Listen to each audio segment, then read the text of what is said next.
Hola, bienvenidos a este nuevo vídeo de Educar para Ser en Casa, el primero en el que ya abordamos una cuestión concreta.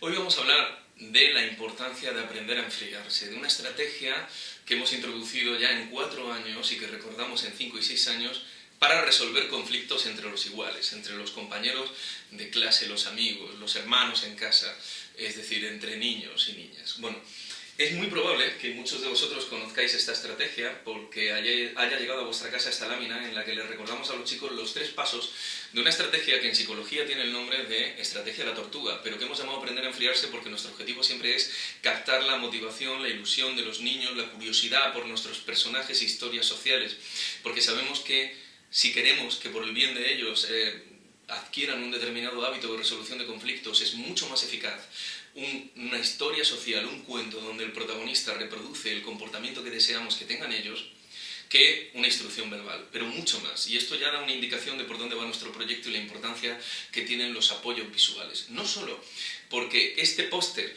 que parece poco relevante, ¿verdad? Pues es pequeñito, en el aula está en A3, pero si este póster lo colocamos en casa, en la zona en la que juegan nuestros hijos que participan en el proyecto, a esas edades, que están conociendo a Flama y a sus amigos en el aula, y lo colocamos en la pared a la altura de los ojos cuando están de pie, y lo utilizamos activamente como una estrategia de resolución de conflictos entre hermanos, amigos que juegan en casa, vamos a lograr, si somos suficientemente perseverantes, un hábito saludable, prosocial de resolución de conflictos, es decir, vamos a minimizar los conflictos, los problemas, las peleas, pero eso sí, daros cuenta que estamos hablando de un hábito.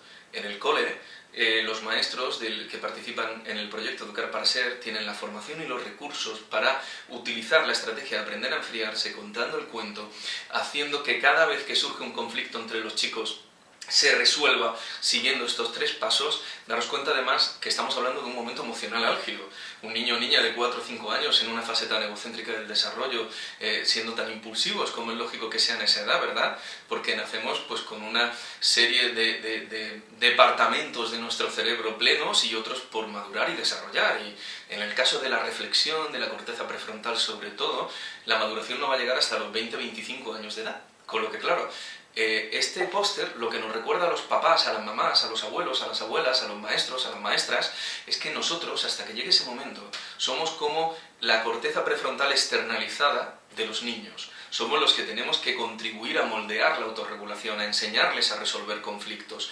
Y esto también impone en nosotros una severa responsabilidad, y es que lo tenemos que hacer de una manera razonable, sosegada, buscando su implicación en la resolución del conflicto. Permitidme que os ponga un ejemplo. Cuando en clase o en casa, en un momento determinado, un niño está jugando con algo y llega otro niño que desea ese juguete, no inhibe el impulso de quitárselo a su compañero, no piensa en cómo se va a sentir su compañero una vez que se lo quite, sino que está pensando básicamente en el gran deseo que tiene de jugar él o ella con ese algo, pues lo que le pedimos al niño, que se le quita el juguete, daros cuenta lo complejo que es lo que le estamos pidiendo, sabemos que se le puede pedir neurológicamente hablando, porque que un área del cerebro no esté suficientemente madura no quiere decir que no sea utilizable y que no se pueda utilizar. Una de las principales neuroinvestigadoras en esta área, del Diamond, pone un ejemplo, un símil muy bueno, y es, cuando somos pequeñitos, una pierna no tiene toda la extensión que va a tener cuando seamos mayores, pero eso no quiere decir que no sirva para andar. Por tanto, le pedimos, daros cuenta, primero, inhibe, stop. La imagen es muy importante.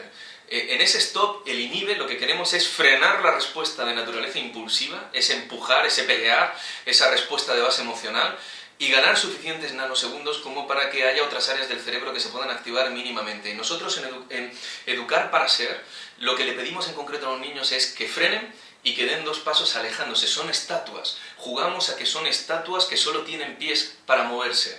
El resto del cuerpo está fijo, estático, quieto, como una roca.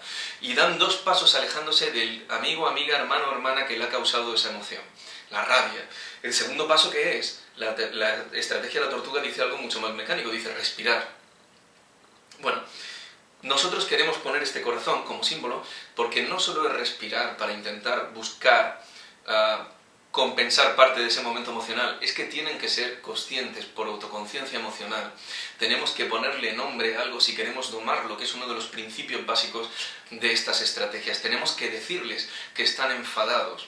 Y las emociones se tienen que validar. No tiene sentido decirle a un niño que no tiene sentido sentir lo que está sintiendo. Entonces le decimos, daros cuenta, primero, son como estatuas que solo tienen pies y se dan dos pasos porque cuanto más lejos esté del niño o niña que me provoca esa emoción, esa rabia, ese enfado, menos probable es que tenga una respuesta emocional. Y si queréis verlo de una manera más pragmática, menos fácil es que estire el brazo y le pueda dar, porque está más lejos. Segundo, me doy cuenta, tomo conciencia de que estoy enfadado. Y tercero, y esta es la externalización, busco un adulto que puede ser el maestro, la maestra, papá, mamá, el abuelo, la abuela. Por eso es importante que todos los que pasamos tiempo de calidad con un menor, con un niño, tengamos esta estrategia en mente y sepamos cómo se usa este póster y le contamos lo que ha pasado. Cuando tienen 4 años, en el cole lo hacen de una manera a preguntas de la maestra. Después introducimos las varitas mágicas de escuchar y hablar, que son simples mediadores, es decir, simples tarjetitas donde uno está escuchando y el otro tiene a flama con la boca abierta y van por turnos cambiándosela. El mediador, cuando lo sostienen y lo miran, le ayuda a permanecer en el rol que le asignamos, de escuchar o de hablar. En nuestro proyecto Educar para Ser, las imágenes son básicas porque mirad, el lenguaje de la autorregulación a edades tempranas no son las palabras. Eso es algo que a los padres nos cuesta mucho entender, pero que cuando entendemos tenemos mucho ganado en beneficio de nuestros hijos y de nuestra tranquilidad. Por mucho que tú le hables, en un momento de base emocional donde la mayor parte de la sangre está en el hemisferio derecho, que es un hemisferio que no habla con palabras, sino con imágenes, por mucho que tú le hables, lo único que puedes conseguir en un momento inadecuado en el que aplicas la lógica es enfadarle más. Por tanto, hay que entender que en un momento como ese, lo realmente importante es validar la emoción que le domina, decirle qué emoción es, decirle a que uno se enfada mucho cuando le quitan el juguete que tiene, conectar, validar y posteriormente redirigir, como nos enseña la psicología positiva. Nosotros queremos redirigir a partir de una estrategia donde el adulto es quien escucha las dos partes y quien resuelve de una manera razonable. Razonable no quiere decir que el primero que te lo cuenta es el primero al que le haces caso, sino que escuchas a las dos partes, validas las emociones de las dos partes y a continuación intentas con ellos encontrar una solución. Esto es lo más eficaz que según la evidencia científica podemos hacer. Mirad, una cosa es la disciplina y otra los castigos. Los castigos resuelven o aparentemente resuelven un momento puntual, pero no tienen ninguna evidencia científica de eficacia para minimizar las conductas que dan lugar a los castigos. La disciplina, sí. Y esto es disciplina, esto es querer crear un hábito, porque mirad, la autorregulación es contextual. Por mucho que en el cole de vuestros hijos estén trabajando esta actividad y la estén trabajando muy bien, pueden lograr que vuestros hijos en el colegio se enfríen, que cuando tienen un problema con un amigo o amiga aprendan a enfriarse, porque va a ser estímulo-respuesta hasta que cuaje, agarre este hábito, porque lo maravilloso que tiene el hábito, si lo pensáis, y con esto quiero animar a que no tiréis la toalla, ya que lo veis 200 veces si hace falta, es que una vez que agarra, se convierte en la nueva respuesta instintiva. La respuesta va a ser enfriarse y eso le va a acompañar a lo largo de su vida. Porque los hábitos, lo bueno que tienen es que a veces salen, aunque no quieras que salgan, ¿verdad? Son como un flotador, como un salvavidas en medio de un naufragio. ¿Cuántos de nosotros no nos hemos encontrado con nuestros hijos haciendo y diciendo lo que nuestros padres hacían y decían con nosotros y que algún día juramos que nunca haríamos ni diríamos si teníamos un hijo, ¿verdad? ¿Y esto por qué pasa? Porque dado un contexto como el hogar, dado una situación donde hay un menor, donde hay un mayor, si nuestros padres lo han resuelto esas situaciones difíciles o emocionales, con las rabietas o los enfados, de una forma sistemática y coherente, eso ha generado un hábito observacional en nosotros, una memoria implícita, si lo quieres ver de esa manera, que sale automáticamente cuando nos encontramos en la misma situación y estamos buscando en nuestra cabeza una solución a la misma. Por tanto, antes de que los chicos se conviertan en adolescentes, antes de que sus figuras de referencia dejemos de ser los padres y los maestros y pasen a ser los iguales, antes de que llegue ese momento, vamos a darle una serie de hábitos, de salvavidas, que les van a acompañar y que ya una vez instaurados, están ahí. Y les va a costar mucho luchar contra ellos. Flama es nuestro pequeño caballo de Troya para que con cuentos, con actividades que trabajan el aspecto más motivacional intrínseco en los niños, como el dibujo, la música, vale, todo eso lo hacemos nosotros, pero a cambio Flama está colocándoles pequeños hábitos que les van a acompañar y les van a ayudar. En el colegio es muy frecuente que le pidamos a los maestros que si quieren que los niños se adhieran a esta regla de aprender a enfriarse, lo más eficaz es romper la vinculación de una regla con la edad. Por ejemplo, recuerdo las jornadas de Educar para Ser del año pasado en Madrid, donde tuve el placer de reunirme con padres y madres de los 31 colegios que estaban haciendo en aquel entonces el proyecto Educar para Ser. Había una pregunta muy repetida repetida y era: yo tengo un hijo de 4 o 5 años, conoce a Flama, se quiere enfriar en casa, de hecho nos dice a su papá y a mí que nos enfriemos cuando discutimos, y eso está muy bien. Pero luego tengo también un hijo mayor que tiene 8 años, que no conoce a Flama y que dice que él no tiene por qué enfriarse cuando el león este le diga que lo tiene que hacer porque no sabe quién es. En ese caso, y en todos los casos, lo más coherente y lo que va a provocar una máxima adhesión del niño a la regla, al hábito, es que nosotros también lo sigamos. Los niños son lo que ven, no lo que escuchan. ¿Qué quiero decir? Si quieres que tu hijo de 8 años, que no conoce a Flama, le haga el mismo caso a Flama que el que sí lo conoce del cole, lo que tenemos que hacer en casa es hacer roleplay al principio y luego nosotros acostumbrarnos también como hábito a enfriarnos para resolver nuestras diferencias. Porque mirad, si un día llegas a casa con tu pareja, con tu padre, tu madre, con quien vivas habitualmente como adultos, simuláis una pequeña discusión, no hace falta hacer una gran dramatización, una pequeña discusión y la resolvéis diciendo: espera, vamos a enfriarnos, y os vais donde esté este póster que sirve para descargar la memoria operativa para que en un momento emocional el niño no tenga que recordar 3 pasos porque no lo va a recordar y entonces no va a inhibir el impulso de pegar o de defenderse o de luchar o de huir.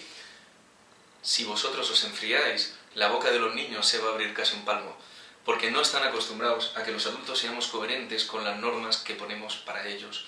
En el colegio le pedimos a los maestros y maestras que hagan roleplay, que hagan teatro, que hagan una pequeña dramatización, que busquen un día en el que otro maestro o maestra de otra aula entra, surge una pequeña diferencia y se enfrían.